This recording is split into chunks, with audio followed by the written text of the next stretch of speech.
أعوذ بالله من الشيطان الرجيم بسم الله الرحمن الرحيم الحمد للہ رب العالمین والصلاة والسلام علی نبینا محمد وعلی آلہ وصحبہ اجمعین اما بعد اہلا وسہلا ومرحبا بکم۔ آپ سب کو میں مرحبا کہتا ہوں، ان بہنوں کو، ان بھائیوں کو بھی جن کے نام سامنے آئے، اور ان کے بھی جن کے نام سامنے نہیں آئے لیکن اللہ رب العزت ان کو جانتے ہیں کہ وہ دینی علم کے سفر میں ہمارے ساتھی ہیں۔ اللہ تعالی ہمارا یہ ساتھ آخری وقت تک برقرار رکھے، ایک کتاب کے بعد دوسری کتاب کے بعد تیسری کتاب ہم پڑھتے رہیں اور دین کے علم میں اضافہ کرتے رہیں، اور اللہ رب العزت اس کو قبول فرمائے۔ آج کتاب ہے الدرر البہیہ۔ آپ جانتے ہیں کہ یہ کتاب فقہی احکام و مسائل کے موضوع پہ ہے، اور ہم الحمدللہ پہلی کتاب پڑھ چکے ہیں۔ اس کتاب کی جو اندرونی کتابیں ہیں ان میں سے پہلی کتاب ہم پڑھ چکے ہیں، یعنی کہ کتاب الطہارہ، اور پھر ہم نے آغاز کیا کتاب الصلاۃ کا۔ کتاب الصلاۃ میں آج ہمارا اللہ کے فضل و کرم سے 13واں باب ہے، باب نمبر 13، اور یہ ہے باب صلاۃ سفر۔ یہاں پہ گفتگو ہوگی سفر میں نماز کے تعلق سے۔ یاد رہے کہ آج کون سا دن ہے؟ سوموار کے دن درس ہوتا ہے الدرر البہیہ کا، اور اتوار کو درس ہوتا ہے کس کتاب کا؟ عمدۃ الاحکام کا۔ عمدۃ الاحکام بھی فقہ کی کتاب ہے، لیکن اس میں کیا ہے؟ احادیث، مسائل بیان نہیں کیے گئے، صرف نبی علیہ السلام کی احادیث ہیں، وہ احادیث جن کا تعلق احکام و مسائل سے ہے، اور وہ حدیث پڑھ کر ہم اس سے مسئلے اخذ کرتے ہیں۔ اور یہ جو کتاب ہے اس میں مسائل ہیں اور دلائل نہیں ہیں، احادیث نہیں ہیں، آیات نہیں ہیں۔ ہم یہ مسئلے پڑھتے ہیں اور ساتھ ساتھ پھر تذکرہ کرتے ہیں دلائل کا، آیات کا، احادیث کا، صحابہ کرام کے اقوال کا۔ دونوں کتابوں کے موضوع قریب قریب چل رہے ہیں، تو کوئی یہ نہ سمجھے کہ شاید دروس میں تکرار ہے، تکرار بالکل نہیں ہے۔ وہاں پہ مثال کے طور پہ کل ہم نے کون سی کتاب پڑھی تھی؟ نماز استسقاء کی۔ تو ہم نے اس میں کیا پڑھی تھی؟ نماز استسقاء کی احادیث، اور پھر جب وہ احادیث پڑھیں تو ان سے مسائل اخذ کیے، احکام اخذ کیے، اور یہ کتاب نماز استسقاء یہاں پہ بھی آ جائے گی۔ جبکہ یہاں پہ ہم نے کیا پڑھی ہے گزشتہ درس میں؟ نماز خوف، اور شاید عمدۃ الاحکام میں آئندہ درس نماز خوف کے بارے میں ہو، تو اس کو تکرار نہ سمجھا جائے۔ تو سفر کے بارے میں گفتگو کسی حد تک ہم کر چکے ہیں کس کتاب میں؟ عمدۃ الاحکام میں۔ تو وہ گفتگو تھی اس کتاب کے لحاظ سے، اور یہ گفتگو ہے اس کتاب کے لحاظ سے۔ ہمارے مؤلف امام شوکانی فرماتے ہیں یجب القصر علی من خرج من بلدہ قاصدا للسفر وان کان دون برید۔ قصر کرنا واجب ہے۔ قصر کا مطلب کیا؟ 4 رکعتوں کی بجائے 2 رکعتیں ادا کرنا۔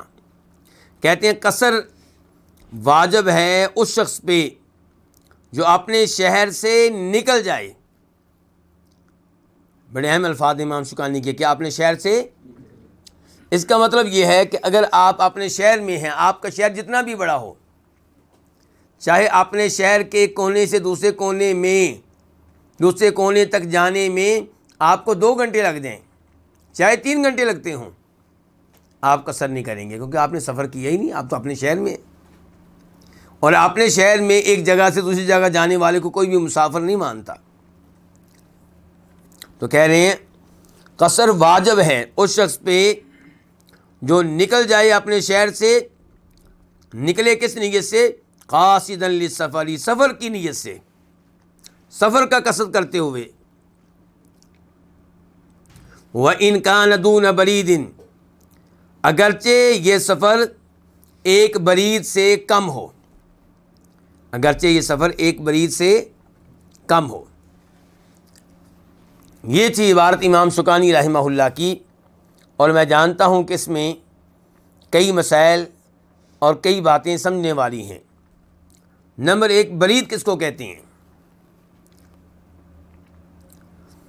برید تقریباً 12 میل کو کہتے ہیں، اور 12 میل نبی علیہ الصلوۃ والسلام کے زمانے والے، انگریزوں والی 12 میل نہیں، کیونکہ انگریزوں والے 12 میل ان کی مقدار اور ہے.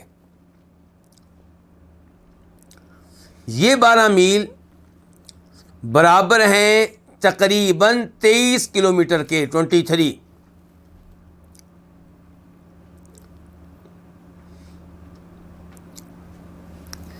تو اب آئیے امام شوکانی کی عبارت کی طرف دوبارہ. امام شوکانی کیا کہہ رہے ہیں کہ اگرچہ آپ کا سفر 12 میل سے کم ہو، اگرچہ آپ کا سفر 23 کلومیٹر سے کم ہو، اگر آپ سفر کی نیت سے اپنے شہر سے باہر نکل جاتے ہیں تو آپ پہ قصر ہے، اور قصر کرنا امام شوکانی کہہ رہے ہیں واجب ہے، آپشن نہیں ہے، جائز نہیں ہے، اختیار نہیں ہے، افضل نہیں، بلکہ کیا کہہ رہے ہیں؟ واجب ہے.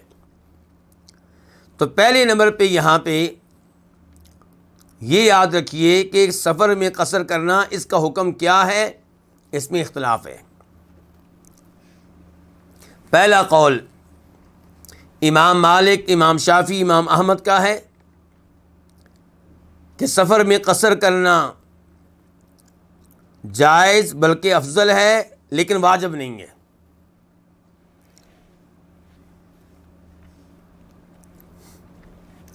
اور دوسرا قول امام ابو حنیفہ رحمہ اللہ کا ہے کہ سفر میں قصر کرنا واجب ہے، آپ کو پوری نماز پڑھنے کی سفر میں اجازت ہی نہیں ہے.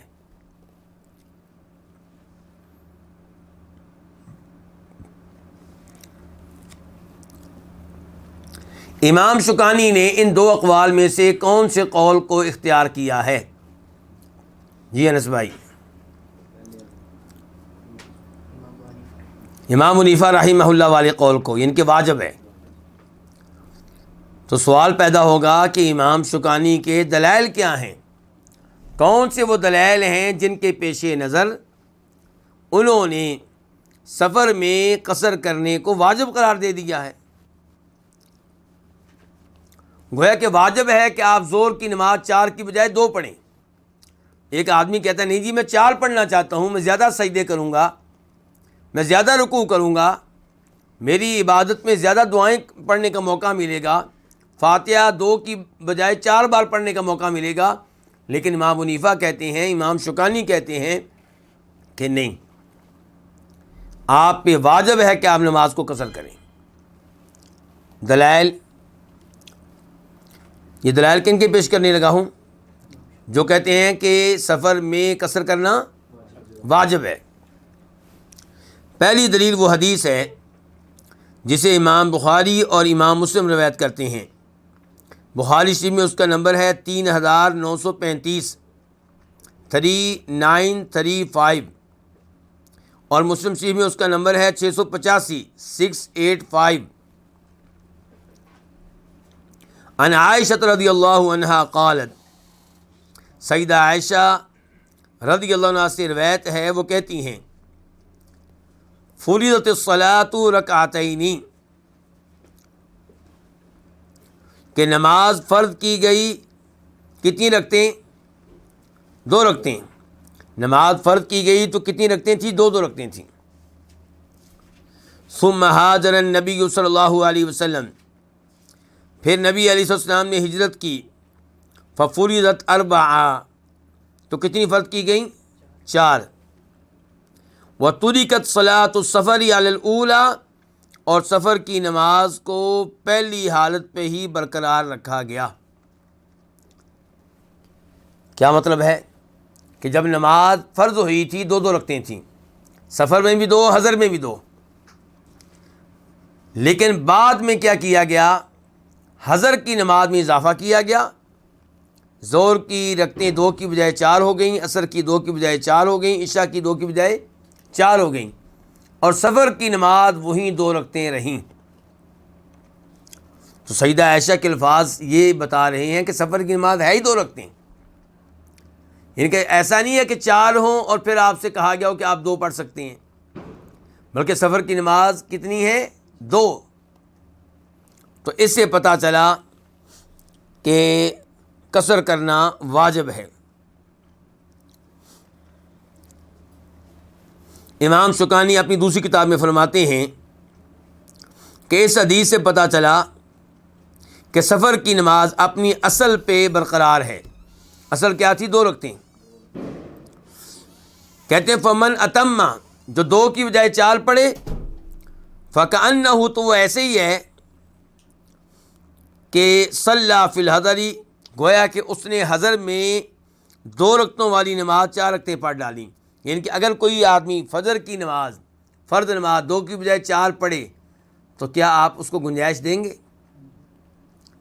امام شوکانی کہتے ہیں اسی طرح جب سفر کی نماز ہے ہی 2 رکعتیں، تو جو 4 پڑھے آپ اس کو گنجائش کیسے دے رہے ہیں؟ کوئی گنجائش نہیں ہے۔ سفر کی نماز واجب ہے کہ آپ قصر کریں۔ یہ کون ہیں؟ امام شوکانی۔ کن کے ساتھ کھڑے ہیں؟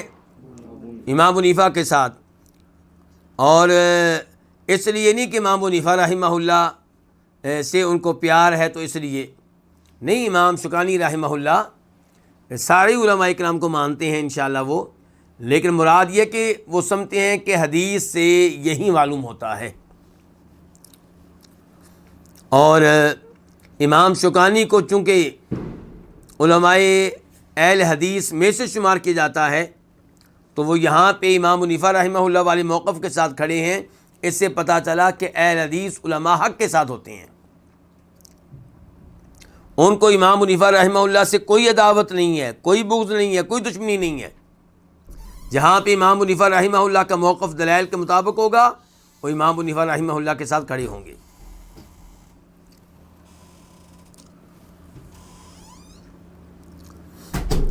تو یہ پہلی دلیل میں نے آپ کے سامنے رکھی۔ کس چیز کی دلیل؟ کیوں شیخ عبداللہ؟ واجب ہونے کی، اللہ آپ کو جزائے خیر دے۔ دوسری دلیل وہ حدیث جس کو امام مسلم روایت کرتے ہیں، اور مسلم شریف میں اس کا نمبر ہے 686، 686۔ راوی ہیں یعلا بن امیہ رضی اللہ تعالی عنہ، صحابی ہیں۔ قال، وہ کہتے ہیں قلت لعمر بن الخطاب، میں نے امیر المؤمنین جناب عمر بن خطاب سے کہا، فلیس علیکم جناح ان تقصروا من الصلاۃ ان خفتم ان یفتنکم الذین کفروا، کہ اللہ تعالیٰ تو یہ کہتے ہیں سورہ نساء کی آیت نمبر 101 میں 101 میں کہ تمہارے اوپر کوئی گناہ نہیں ہے کہ تم نماز قصر کر لو اگر تمہیں ڈر ہو اس بات کا کہ کافر لوگ تمہیں تنگ کریں گے، فتنے میں مبتلا کر دیں گے۔ یہ سوال کر رہے ہیں یعلا بن امیہ کس سے بلا؟ عمر فاروق رضی اللہ عنہ سے۔ ان کے سوال کا خلاصہ کیا ہے؟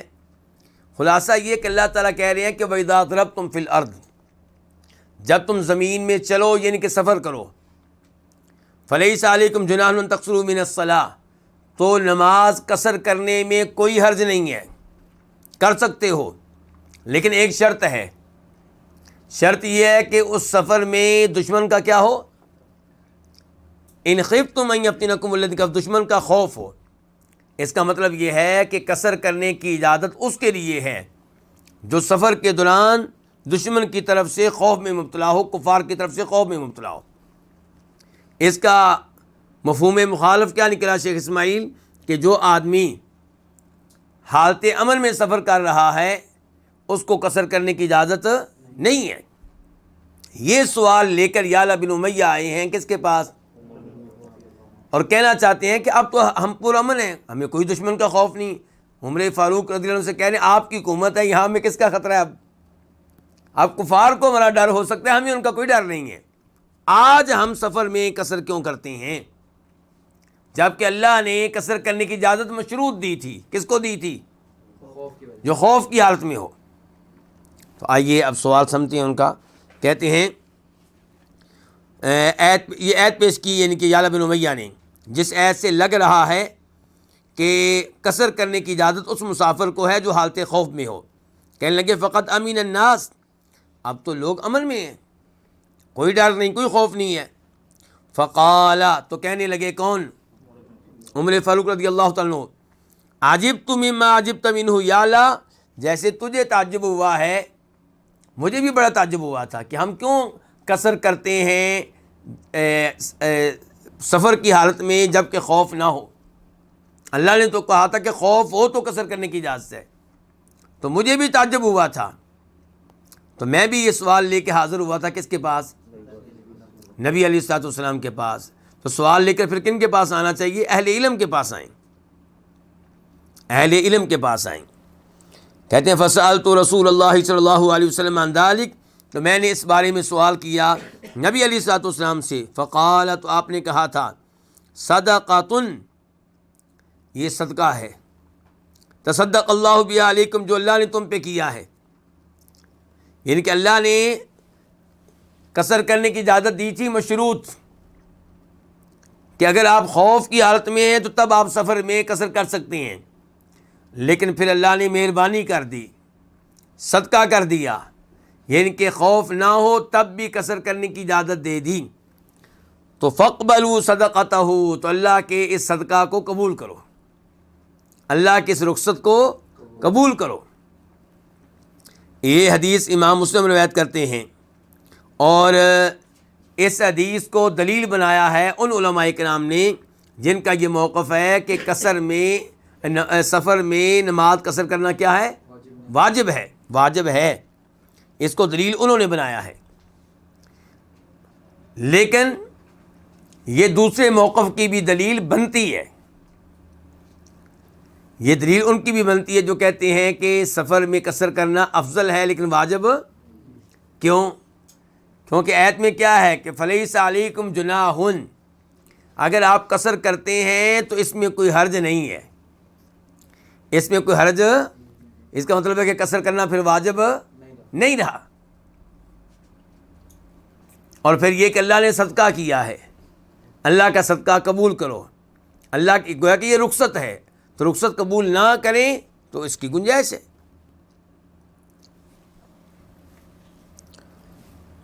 تیسرے نمبر پہ دلیل ان لوگوں کی جو کہتے ہیں کہ سفر میں قصر کرنا واجب ہے کہ نبی علیہ الصلوۃ والسلام نے اپنے تمام اسفار میں، تمام سفروں میں نمازیں قصر کی ہیں. کسی بھی سفر میں آپ سے ثابت نہیں ہے کہ آپ نے کوئی نماز پوری پڑھی ہو.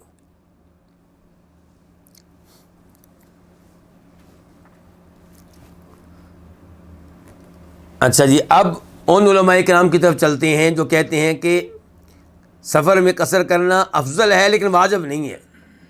اور یہ کون ہے؟ امام مالک، امام شافعی، امام احمد، ائمہ حدیث. تو ان کے دلائل میں سے پہلی دلیل تو میں آپ کو دے چکا ہوں، کیا؟ کہ فلیس علیکم جناح، اللہ تعالیٰ نے آیت میں کہا ہے کہ اگر تم قصر کرتے ہو تو اس میں کوئی حرج نہیں ہے، ان کی اجازت ہے، گویا کہ ضروری نہیں ہے. دوسرے نمبر پہ حدیث میں بتا دیا گیا کہ یہ رخصت ہے. اور تیسرے نمبر پہ اسی حدیث کے ساتھ یعنی سیدہ عائشہ سے یہ جو روایت آتی ہے جو اوپر گزری ہے کہ سفر کی نماز کتنی تھی؟ 2 رکعتیں، ان کے پہلے بھی 2 رکعتیں، بعد میں بھی 2 رکعتیں رہیں. حضر کی نماز میں اضافہ ہوا ہے، سفر کی نماز وہی رہی. اس حدیث کو جب بیان کیا گیا تو امام زہری جو اس حدیث کے راوی ہیں انہوں نے عروہ بن زبیر سے کہا. عروہ بن زبیر کون ہے؟ سیدہ عائشہ رضی اللہ عنہ کے بانجے، ابو بکر صدیق رضی اللہ عنہ کے نواسے، سیدہ اسماء کے بیٹے، عبداللہ بن زبیر کے بھائی، فقہائے 7 میں سے ایک. لیکن یہ صحابی نہیں بن سکے، تابعی ہیں، لیکن بہت بڑے عالم ہیں. سیدہ عائشہ سے بہت سی احادیث کو روایت کرنے والے یہی ہیں. تو یہ کہتے ہیں، تو امام زہری ان سے کہتے ہیں کہ آپ نے ابھی حدیث بیان کی ہے سیدہ عائشہ کی کہ سیدہ عائشہ کہتی ہیں کہ سفر کی نماز 2 رکعتیں تھیں اور اسے 2 رکعتیں ہی رکھا گیا، ان کو اس میں اضافہ نہیں کیا گیا۔ تو سوال میرا یہ ہے، سوال کون کر رہا ہے بھلا؟ امام زہری۔ کس سے؟ عروہ سے، کہ ما بال عائشہ تتم فی السفر، کہ اگر یہ بات ہے تو سیدہ عائشہ سفر میں نماز پوری کیوں پڑھتی تھی؟ قال انہا تأولت کما تأول عثمان، کہ انہوں نے تعویل کی جیسے عثمان رضی اللہ عنہ نے تعویل کی۔ یہ روایت مسلم شریف کی ہے، نمبر ہے 685 685۔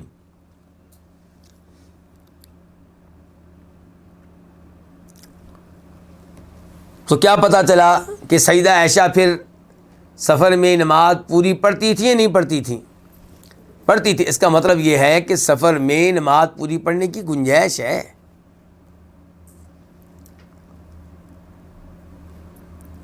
تو خلاصہ کلام یہ ہے کہ میں اور آپ کوشش کریں کہ سفر میں ہمیشہ نماز قصر کریں، یہ افضل بھی ہے اور احتیاط بھی اسی میں ہے۔ لیکن اگر کبھی کسی نے سفر میں نماز پوری پڑھ لی ہے تو انشاءاللہ اس کی نماز ہو جائے گی، لیکن یہ کوئی افضل طریقہ نہیں ہے۔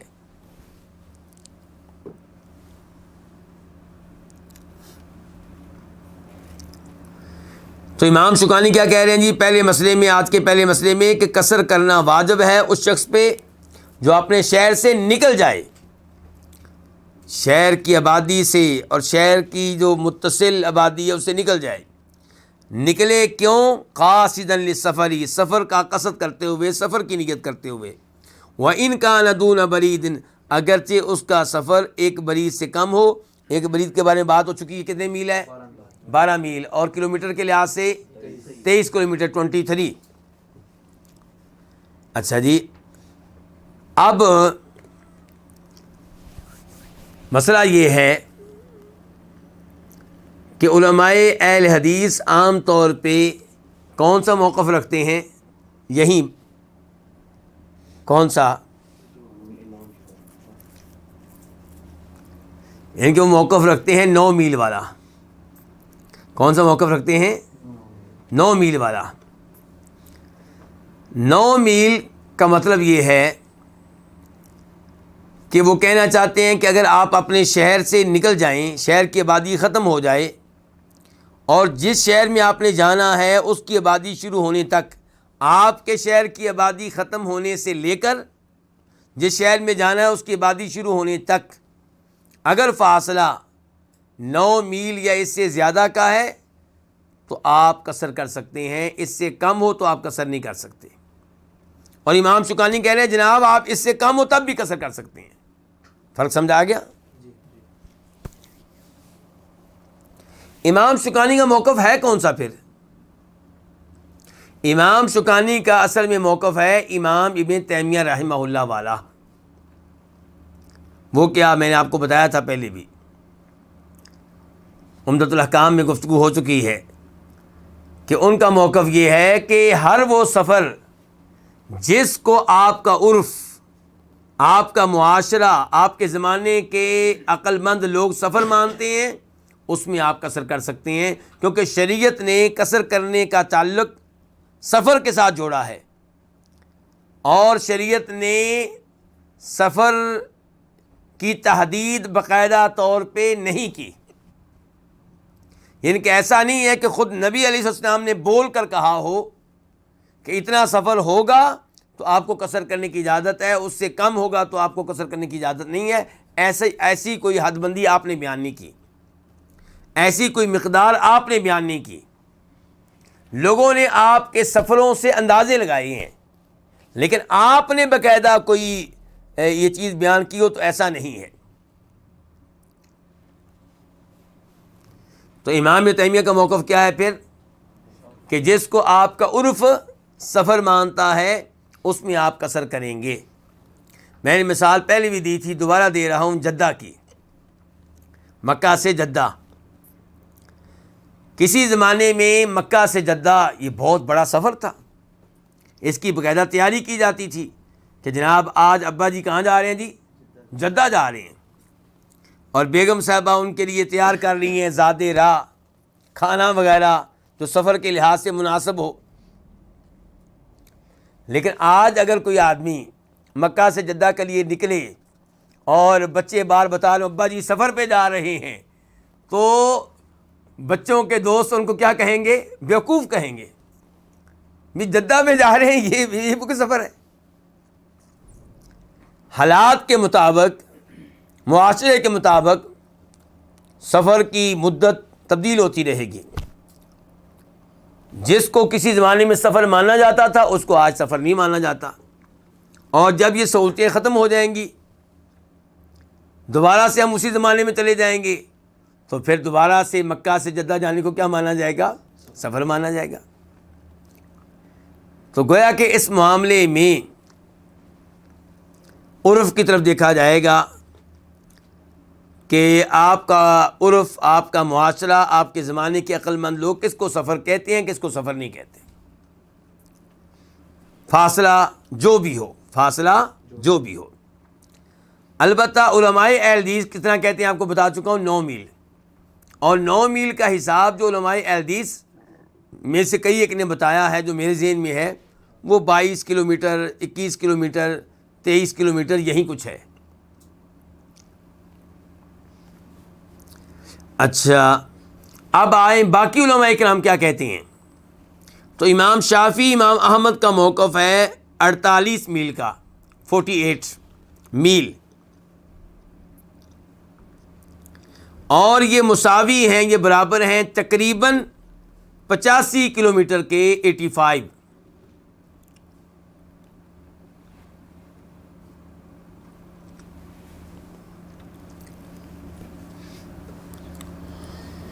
یہ علماء کرام اس معاملے میں ایک حدیث پیش کرتے ہیں، لیکن وہ حدیث نبی علیہ الصلوۃ والسلام سے ثابت نہیں ہے۔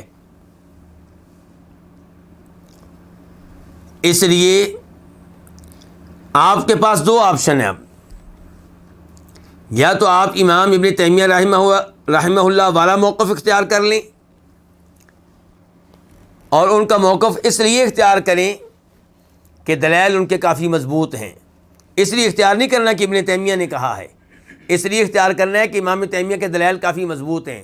وہ کہتے ہیں کہ جب اللہ تعالیٰ نے کوئی حد بندی نہیں کی، اللہ نے سفر میں قصر کرنے کی اجازت دی، یہ نہیں کہا کہ اتنے سفر میں تم کر سکتے ہو، اتنے سفر میں نہیں کر سکتے، یہ نہیں کہا کہ 48 میل کے سفر میں تم کر سکتے ہو، اس سے کم سفر میں تم نہیں کر سکتے، نہ اللہ کے رسول نے کوئی حد بندی کی۔ تو ہم کون ہوتے ہیں حد بندی قائم کرنے والے؟ اس چیز کو عرف پہ چھوڑ دیا جائے، عقل مند لوگوں کی رائے پہ چھوڑ دیا جائے۔ اور دوسرا یہ ہے کہ پھر آپ اختیار کر لیں موقف کس کا؟ علماء اہل حدیث والا۔ وہ کیوں؟ کیونکہ اس بارے میں ایک حدیث ہے، وہ حدیث ذرا میں آپ کے سامنے رکھوں گا۔ امام مسلم روایت کرتے ہیں، حدیث کا نمبر ہے 691، 691، راوی ہیں یحییٰ بن یزید الہنائی، کہتے ہیں کہ سألت انس بن مالک عن قصر الصلاۃ، کہ میں نے مشہور و معروف صحابی جناب انس بن مالک سے سوال کیا نماز قصر کرنے کے بارے میں۔ فقال، تو وہ کہنے لگے کہ کان رسول اللہ صلی اللہ علیہ وسلم اذا خرج مسیرۃ 3 امیال او 3 فراسخ شعبۃ الشاک صلی رکعتین، کہ نبی علیہ الصلوۃ والسلام جب نکلتے 3 میل کی مسافت پہ یا 3 فرسخ کی مسافت پہ، تو آپ 2 رکعتیں ادا کیا کرتے تھے، ان کی نماز قصر کرتے تھے۔ اچھا، نماز قصر کب کرتے تھے؟ جب آپ کا سفر 3 میل کا ہوتا یا 3 فرسخ کا۔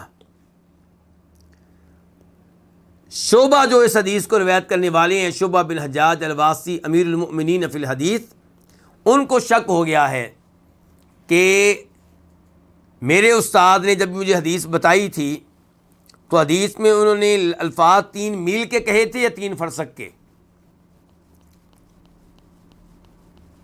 اچھا 3 فرسخ کتنا ہوتا ہے جی؟ 9 میل. 3 فرسخ کتنے ہوتے ہیں؟ 9 میل. تو گویا کہ اب نتیجہ یہ نکلا کہ یا 3 میل کے سفر پہ یا 9 میل کے سفر پہ آپ نماز قصر کیا کرتے تھے. اب ہم 3 میل کی بات کو لیں کہ 9 میل کی؟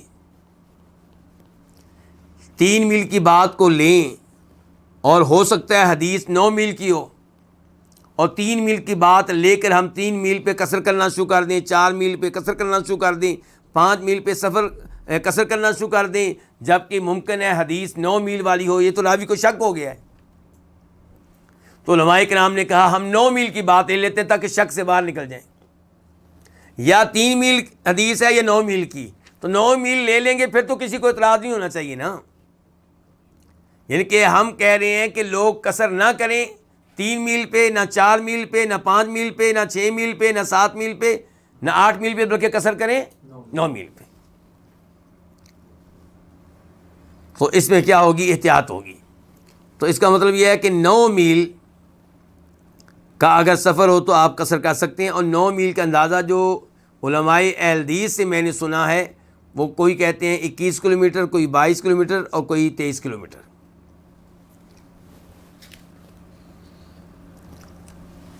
اچھا اب میرا سوال یہ ہے آپ سے، ایک آدمی جا رہا ہے مدینہ سے مکہ، مدینہ کی آبادی سے نکلے ہوئے ابھی اسے صرف 2 میل ہوئے ہیں. کتنے میل ہوئے ہیں؟ 2 میل. اور ظہر کی نماز کا وقت ہو گیا، وہ رک گیا. ظہر کی نماز پڑھ رہا ہے، کیا وہ قصر کر سکتا ہے؟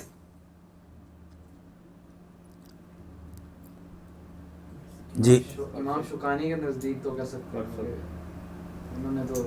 جی ہاں، یہ جواب ادھر بھی آ چکا ہے، ماشاءاللہ سسٹر نے جواب دے دیا ہے. جی وہ کر سکتا ہے، سب کے نزدیک کر سکتا ہے، صرف امام شوکانی کے نزدیک نہیں، سب کے نزدیک. کیونکہ سفر کہاں کا ہے؟ مکہ کا. یہ بات آپ شاید بھول گئے، سفر ہے مکہ کا. اور یہاں پہ جو 9 میل کی بات ہو رہی تھی ٹوٹل سفر کی بات ہو رہی تھی. باقی اگر سفر ہے مکہ کا، مدینہ سے مکہ کا، یہ تو سب کے نزدیک سفر ہے، سب کے نزدیک قصر کرنے کی اجازت ہے. جب سب کے نزدیک قصر کرنے کی اجازت ہے تو قصر کرنے کا آغاز اسی وقت سے شروع ہو جائے گا جب آپ اپنے شہر کی آبادی سے باہر نکل جائیں گے. چاہے باہر نکلے ہوئے ابھی 1 میل ہوا ہو، چاہے 2 میل ہوئے ہوں، چاہے 3 میل ہوئے ہوں.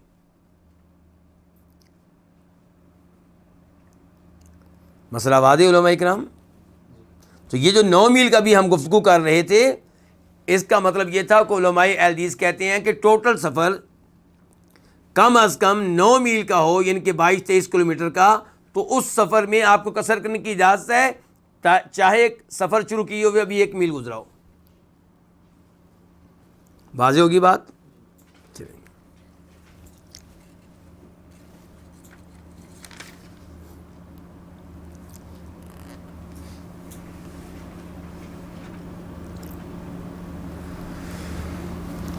اس کے بعد امام شوکانی فرماتے ہیں، یہ دیکھیں نا، امام شوکانی کہہ چکے ہیں، آپ لوگوں نے غور نہیں کیا، وہ کہہ چکے ہیں یجب القصر، قصر واجب ہے اس شخص پہ من خرج من بلدہ، جو اپنے شہر سے نکل گیا،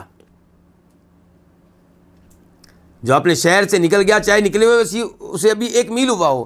آپ دیکھیں کہ نبی علیہ الصلوۃ والسلام اپنے ایک سفر میں میقات الحلیفہ پہ پہنچے تو آپ نے نماز قصر پڑھی ہے. مسجد نبوی میں پڑھی ہے نماز پوری، اگلی نماز آپ نے پڑھی میقات الحلیفہ پہ پہنچ کے، تو نماز کیا پڑھی ہے؟ قصر. جبکہ میقات الحلیفہ اور مدینہ کے مابین فاصلہ تقریباً 6 میل کا تھا. کتنا تھا؟ 6 میل کا. تو 6 میل کے فاصلے پہ آپ نے قصر کی ہے، اسی لیے کیونکہ آپ کا سفر قصر والا سفر تھا، مکہ کا سفر تھا.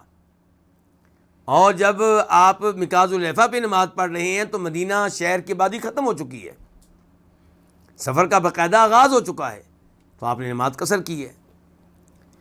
تو میں نے پچھلے درس میں بھی سوال کیا تھا، عمدۃ الاحکام کے درس میں بھی، اور آج پھر سوال کرتا ہوں کہ ہمارے مثال کے طور پہ اسماعیل بھائی تشریف فرما ہیں، عالم دین ہیں، اللہ ان کے علم و عمل میں، ہمارے علم و عمل میں برکتیں ڈالے. یہ جا رہے ہیں مدینہ سے مکہ، مکاذ الحلیفہ پہ پہنچے تو زور کی نماز کا وقت ہو گیا، تو کیا یہ وہاں پہ قصر کریں گے یا نہیں کریں گے؟ کریں گے. آپ سب کا جواب ہے کہ کریں گے. اس کا مطلب یہ ہے کہ عمدۃ الاحکام والے درس میں آپ سوئے ہوئے تھے. نبی علیہ السلام نے قصر کیا، آپ نے وہاں پہ نماز قصر پڑھی، لیکن آج ہم نہیں پڑھیں گے کیونکہ حالات تبدیل ہو گئے ہیں. آپ کے زمانے میں مکاذ الحلیفہ مدینہ شہر سے باہر تھا، آج مکاذ الحلیفہ مدینہ شہر کا حصہ ہے. تو آپ مدینہ میں رہتے ہوئے قصر کیسے کریں گے؟ سمجھیں بات کو. تو آج آپ مکاذ الحلیفہ پہ قصر نہیں کریں گے. اگر آپ مدینہ کے رہنے والے ہیں، اگر آپ مدینہ کے رہنے والے ہیں، مدینہ میں اگر آپ کی رہائش ہے، تو آپ مکاذ الحلیفہ پہ قصر نہیں کریں گے کیونکہ اب تو وہ مدینہ سٹی کا حصہ ہے.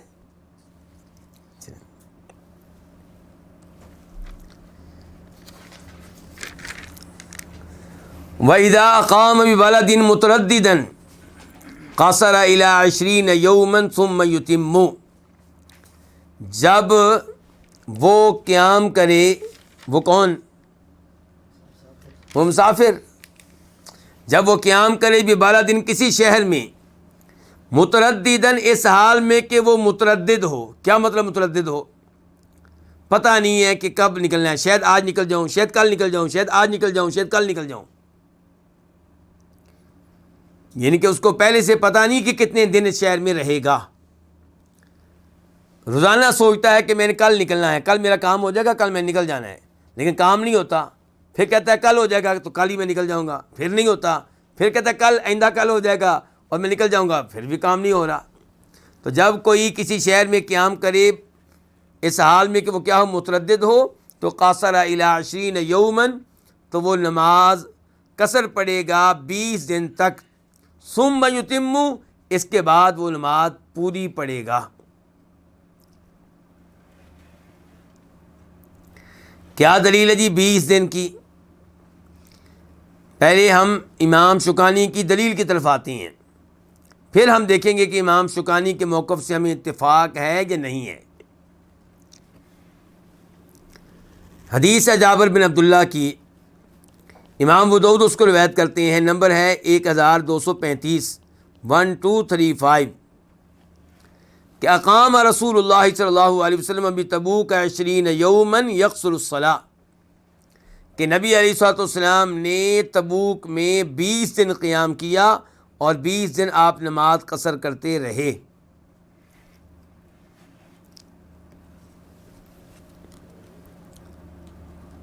امام شوکانی کہہ رہے ہیں کہ جب آپ کسی شہر میں ٹھہرے ہوئے ہیں اور آپ کو یہ نہیں پتا کہ کتنے دن آپ ٹھہریں گے، آپ تردد کی حالت میں ہیں، تو آپ 20 دن تک تو نماز قصر کریں گے، 21ویں دن آپ نماز قصر نہیں کریں گے بلکہ پوری نماز پڑھیں گے.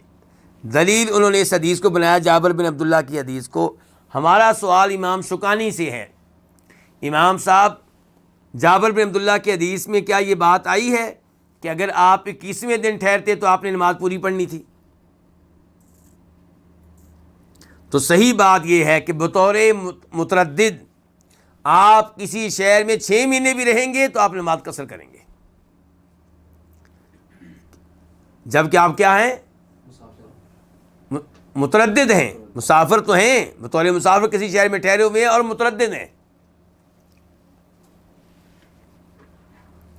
کسی کام کے لیے رکے ہوئے، وہ کام ہو نہیں رہا. جناب عبداللہ بن عمر آذربائیجان میں گئے اور وہاں نکلنا چاہتے تھے لیکن برف باری ہو رہی تھی. وہ 6 مہینے رہے، 6 مہینے قصر کرتے رہے.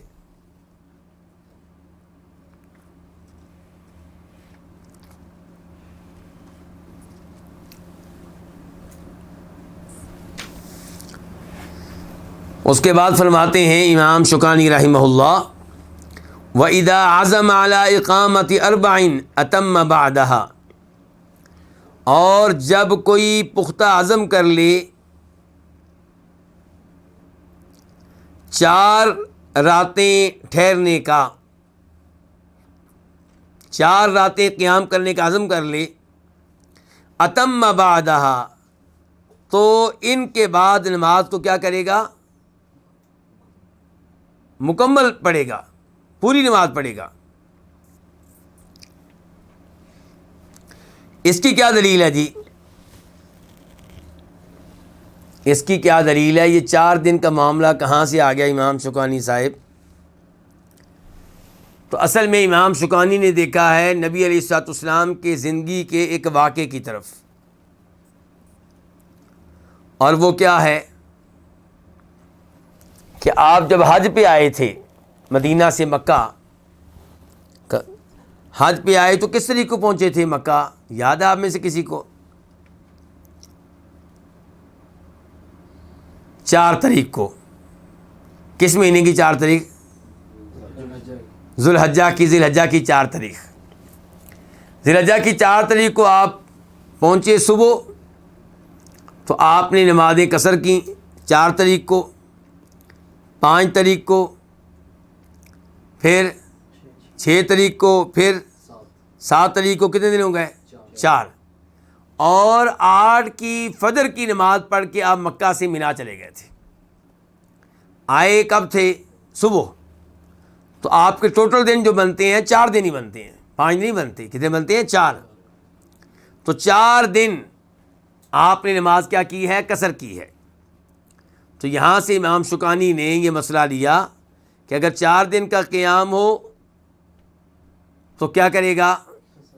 قصر کرے گا، اور اس سے زیادہ ہو تو کیا کرے گا؟ پوری نماز پڑھے گا۔ اچھا، ہمارے بہت سے علماء اہل حدیث وہ کیا کہتے ہیں؟ 3 دن۔ وہ کیا کہتے ہیں؟ 3 دن۔ اور کئی علماء کرام کہتے ہیں، علماء حدیث کے علاوہ کئی علماء کرام کہتے ہیں 4 دن، جیسا کہ امام شوکانی کی گفتگو سے بھی یہی محسوس ہو رہا ہے، واللہ عالم۔ اور کئی علماء کرام کہتے ہیں 15 دن۔ یہ کون ہے جی؟ اللہ آپ کا بھلا کرے۔ حنفی لوگوں کا کیا موقف ہے؟ 15 دن کا موقف ہے، اور کئی علماء کرام کا موقف 19 دن کا بھی ہے۔ اور اگر امام ابن تیمیہ رحمہ اللہ کے پاس آئیں گے تو وہ کہیں گے بھی میں تو اپنے اسی اصول پہ قائم ہوں۔ کون سا اصول؟ عرف کی طرف دیکھا جائے کہ جیسے شریعت نے کلومیٹر کے لحاظ سے، میلوں کے لحاظ سے فاصلہ مقرر نہیں کیا، ایسے ہی شریعت نے دنوں کے لحاظ سے بھی مقدار متعین نہیں کی۔ جب تک آپ کسی شہر میں بطور مسافر ٹھہرے ہوئے ہیں آپ قصر کرتے رہیں گے، چاہے آپ بطور مسافر 1 مہینہ ٹھہرے رہیں، اور جب آپ وہاں پہ قیام کر لیں گے تو پھر آپ کو قصر کرنے کی اجازت نہیں ہوگی۔ بطور مسافر 1 مہینہ بھی ٹھہریں تو آپ کو قصر کرنے کی اجازت ہے، بلکہ آپ قصر کریں گے۔ تو یہ اتنے سارے موقف ہو گئے۔ ایک امام تیمیہ والا موقف ہو کیا؟ اوپن۔ کیا مطلب؟ جب تک آپ اس شہر میں ٹھہرے ہوئے ہیں بطور مسافر۔ اور ایک موقف ہے 19 دن کا، ایک موقف ہے 15 دن کا، اور کئی علماء کرام کا موقف 8 دن کا بھی ہے، اور کئی علماء کرام کا 4 دن کا، اور کئی کا 3 دن کا۔ میری ذاتی جو رائے ہے وہ 19 دن والی ہے۔ کون سی؟ 19 دن والی۔ کیوں؟ کیونکہ بخاری شریف کی حدیث ہے، عبداللہ ابن عباس کہتے ہیں رضی اللہ تعالیٰ عنہما کہ نبی علیہ الصلوۃ والسلام نے مکہ میں قیام کیا 19 دن، اور آپ 19 دن قصر ہی کرتے رہے۔ اچھا، اب اس حدیث میں کتنا آیا؟ 19 دن کا۔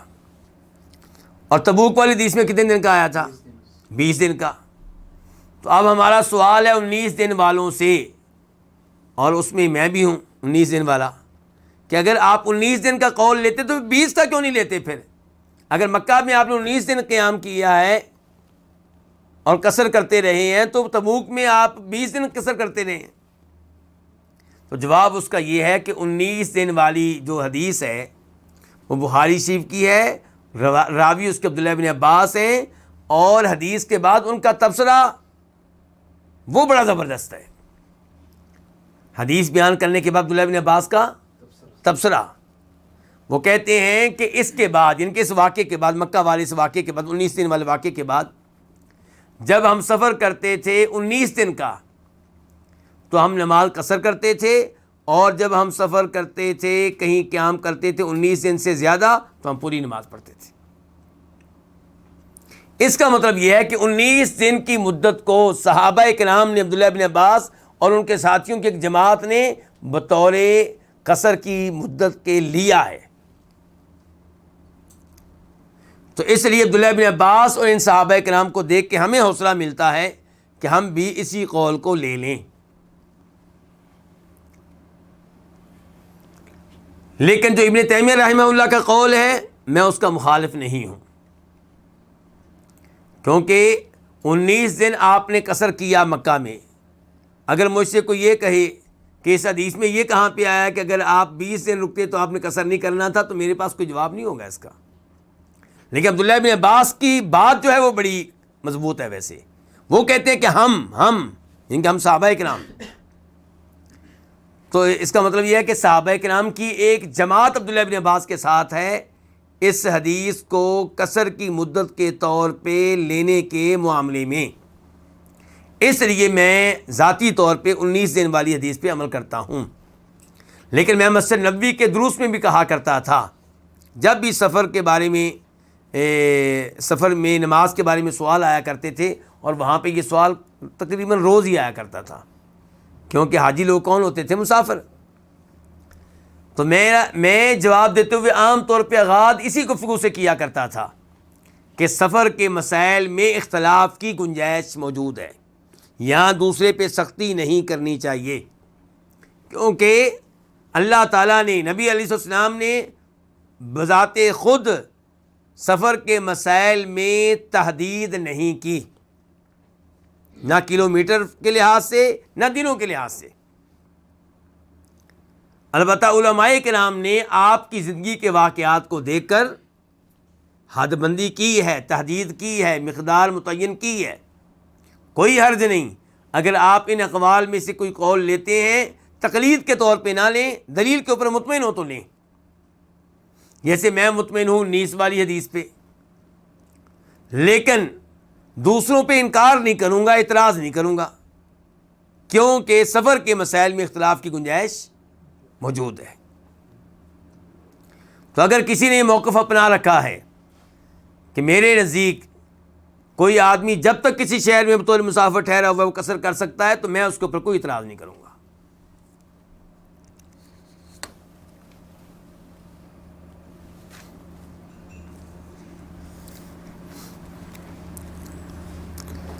اس کے بعد فرماتے ہیں امام شوکانی، وَلَهُ الْجَمْعُ تَقْدِيمًا وَتَأْخِيرًا، اور اس کے لیے جائز ہے. کس کے لیے؟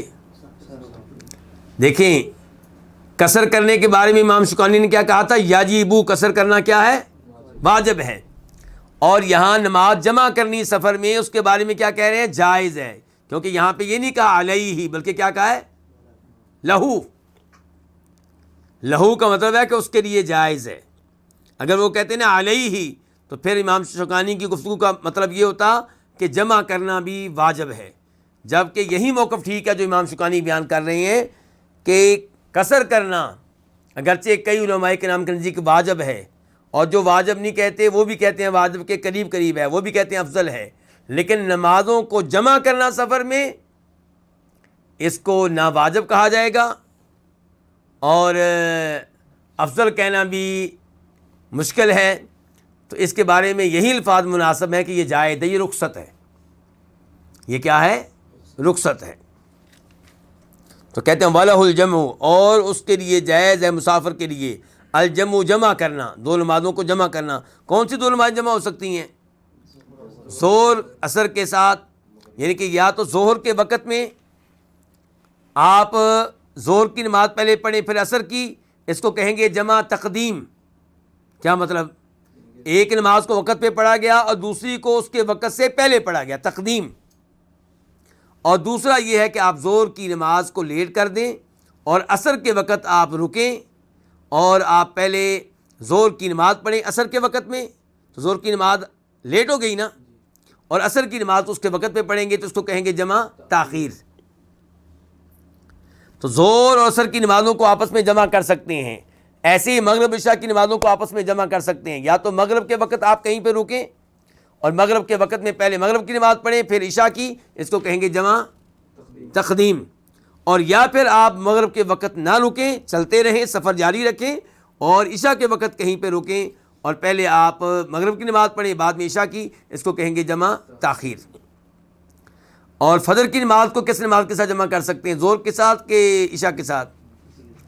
فجر کی نماز کو کسی بھی نماز کے ساتھ جمع نہیں کیا جائے گا۔ چلیں، تو کہتے ہیں امام شوکانی اور اس کے لیے ہے، ان کے مسافر کے لیے جائز ہے جمع کرنا تقدیماً، جمع تقدیم بھی جائز ہے، جمع تاخیر بھی جائز ہے۔ دلائل کی طرف آتے ہیں جی۔ پہلی دلیل بخاری شریف کی حدیث ہے، بلکہ یہاں پہ دلائل ذکر کرنے سے پہلے میں علماء کرام کا موقف بتا دوں آپ کو جمع کرنے کے معاملے میں۔ کون جمع کرنے کا قائل ہے، کون جمع کرنے کا قائل نہیں ہے؟ تو پہلا موقف یہ ہے کہ دو نمازوں کو جمع کرنا جائز ہے، چاہے آپ جمع تقدیم کریں چاہے جمع تاخیر کریں، اور یہ موقف ہے امام شافعی اور امام احمد کا۔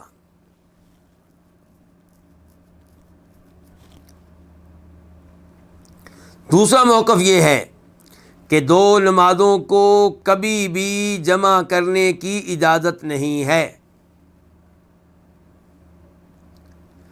البتہ حاجی لوگ میدان عرفات میں ظہر اور عصر کی نمازوں کو جمع کریں گے، اور یہ کون سی جمع ہوگی؟ تقدیم، یعنی کہ ظہر کے وقت میں پہلے ظہر کی نماز پڑھی جائے گی پھر عصر کی۔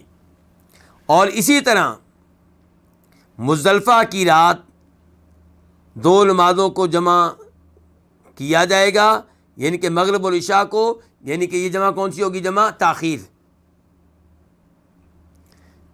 یہ موقف کس کا؟ امام ابو حنیفہ رحمہ اللہ اور ان کے دو شاگردوں کا، صاحبین کا، امام ابو یوسف، امام محمد۔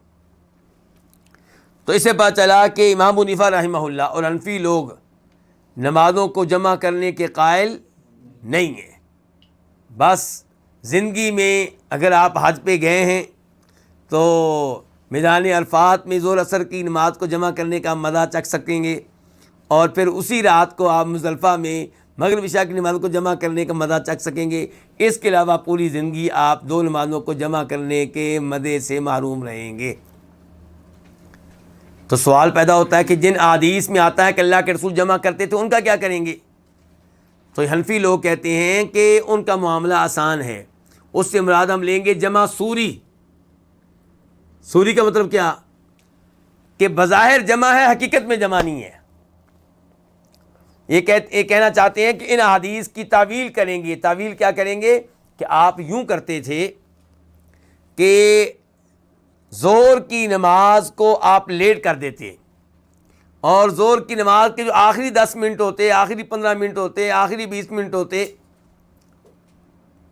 ان میں آپ ظہر کی نماز پڑھتے، اور جب ظہر کی نماز سے فارغ ہوتے تو عصر کی نماز کا وقت شروع ہو جاتا، تو عصر کے اولین وقت میں آپ عصر کی نماز پڑھتے اور ظہر کے آخری وقت میں ظہر کی نماز پڑھتے، اور لوگ سمجھتے کہ یہ جمع ہے، حقیقت میں وہ جمع نہیں ہوتی تھی،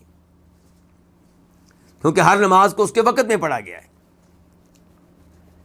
لیکن میرا سوال یہ ہے کہ جن علماء کرام نے جمع کرنے کی اجازت دی ہے، انہوں نے کیوں دی ہے مسافر کو جمع کرنے کی اجازت؟ اس لیے کہ مشکل میں پڑ جائے، یا اس لیے کہ سہولت ملے؟ اس کو سہولت ملے، اور اگر جمع سوری ہوگی تو یہ سہولت ہے، یہ سب سے بڑا عذاب ہے۔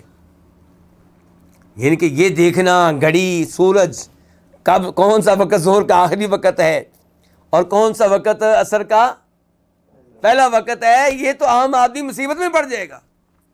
اور نبی علیہ الصلوۃ والسلام لوگوں کو مصیبت میں ڈالنے کے لیے نہیں آئے تھے، مصیبتوں سے نکالنے کے لیے آئے تھے. دو نمازیں جمع کرنے کا مقصد لوگوں کو سہولت دینا ہے، تکلیف دینا نہیں ہے. تو آئیے اب دلائل کی طرف دیکھتے ہیں. اور صحیح بات موقف انہی علماء کرام کا ہے جو کہتے ہیں کہ آپ حقیقتاً دو نمازوں کو جمع کر سکتے ہیں، چاہے جمع تقدیم کریں چاہے جمع تاخیر. دیکھیں جی دلائل. پہلے نمبر بخاری شریف کی حدیث ہے، نمبر ہے 1112 1112، اور مسلم شریف کی حدیث ہے، نمبر ہے 704 704. راوی ہے انس بن مالک رضی اللہ تعالیٰ عنہ، کہتے ہیں کان رسول اللہ صلی اللہ علیہ وسلم، کہ نبی علیہ الصلوۃ والسلام اذا ارتحل قبل ان تزیغ الشمس، جب آپ کوچ کرتے سورج ڈھلنے سے پہلے. سورج ڈھلنے سے اس کا مطلب ہے ابھی ظہر کی نماز کا وقت شروع نہیں ہوا. جب آپ کوچ کرتے یعنی کہ سفر کا آغاز کرتے سورج ڈھلنے سے پہلے، اخر الظہر، ظہر کی نماز کو لیٹ کر دیتے، الی وقت العصر، عصر کے وقت تک. ظہر کی نماز کو لیٹ کر دیتے، یہ نہیں کہا کہ ظہر کے آخری وقت تک، بلکہ ظہر کی نماز کو لیٹ کر دیتے عصر کے وقت تک. ثم نزل، پھر آپ اترتے، پڑاؤ ڈالتے، سفر روک دیتے، فجمع بینہما، تو ان دو نمازوں کو جمع کر لیتے. یہ کون سی جمع ہوئی؟ جمع تاخیر. فإن زاغت الشمس، اگر سورج ڈال جاتا قبل ان یرتحل، آپ کے آغاز سفر سے پہلے، تو صلی الظہر، آپ ظہر کی نماز پڑھتے، ثم رکبا، پھر اپنی سواری پہ بیٹھتے. اور یاد رہے کہ اس حدیث کا تعلق آپ کی زندگی کے ان واقعات سے ہے جہاں پہ آپ پہلے ہی سفر میں ہوتے تھے. اس حدیث کا مطلب یہ ہے کہ کہیں پہ رکے ہوتے تھے، اب دوبارہ سے سفر کا آغاز کرنے لگے ہیں. تو اگر آپ دیکھتے کہ سورج ڈھل چکا ہے، زوال ہو چکا ہے، تو ظہر کی نماز پڑھتے، پھر سواری کے اوپر بیٹھ جاتے. اور اگر آپ دیکھتے کہ ابھی سورج نہیں ڈھلا، ابھی زوال نہیں ہوا، تو سواری پہ بیٹھ جاتے، عصر کے وقت میں کہیں پہ اترتے اور وہاں پہ پہلے ظہر کی نماز پڑھتے، پھر عصر کی پڑھتے. دوسری دلیل بخاری شریف کی حدیث نمبر ہے 1091 1091، اور مسلم شریف میں نمبر ہے 703 703. راوی عبداللہ بن عمر رضی اللہ تعالیٰ عنہما کہتے ہیں کہ رأیت رسول اللہ صلی اللہ علیہ وسلم، میں نے نبی علیہ الصلوۃ والسلام کو دیکھا، اذا اعجلہ السیر فی السفر، جب آپ کو سفر میں جلدی ہوتی، تو یؤخر المغرب، تو آپ مغرب کو لیٹ کرتے، حتیٰ یجمع بینہا و بین العشاء، حتیٰ کہ جمع کر لیتے مغرب کو اور عشاء کو. ٹھیک ہو گیا؟ اچھا، اب سوال رہ گیا کہ جمع تقدیم کی کوئی الگ سے مزیدار حدیث نہیں آئی ابھی تک. جمع تاخیر کی آئی ہے، جمع تقدیم کی. تو آئیے ابو داؤد شریف کی طرف چلتے ہیں. حدیث نمبر ہے 1208 1208. معذرت، آپ لوگوں کا ٹائم ہو چکا ہے، بس میں جلدی سے درس کو ختم کرنے کی کوشش کرتا ہوں.